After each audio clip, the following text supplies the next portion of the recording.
بسم الله الرحمن الرحيم. دەڵێ ئەسڵ و مەعدەنی ئینسان لە کاتی مەترسیدا دەردەکەوێت.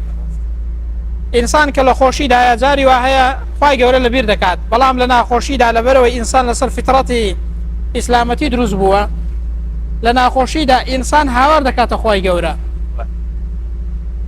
ئەسڵ و مەعدەنی ئینسانیش لەو کاتەدا دەردەکەوێت کە ئینسان لە مەترسیدایە، لەو کاتەشدا ئینسان هاوار بۆ خوای پەروەردگار دەبات.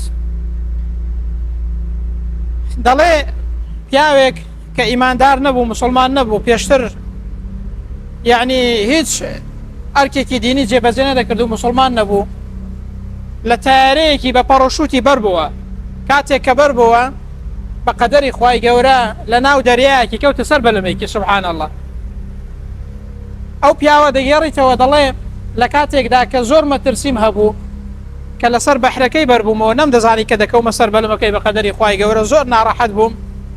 دەڵێ لەو کاتەدا هەستم دەکرد ناوی خوای گەورەم دەهاتە ناو دڵی، یعنی خوای پەروەردگارم دەهاتە ناو دڵ و دەرونیەوە.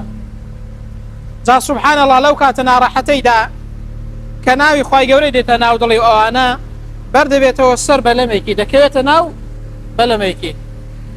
لەو کاتەیەدا بەخۆی دەڵێت حتمما دیارە شتێک هەیە، بۆچی ئەمن هەتا ئێستا خوام نەپەرستووە، لە ماڵەکەندا ناوی ئەڵڵاش نەهاتووە، کەچی ئێستا لە کاتێکدا کە لە ناخۆشی و ناڕەحەتیدا ناوی خوای گەورەم بەدڵ دادێت، دوایی لە ئیسلام و ئەوانە دەکۆڵێتەوە، لە نەتیجەی ئەوەدا مسلمان دەبێت.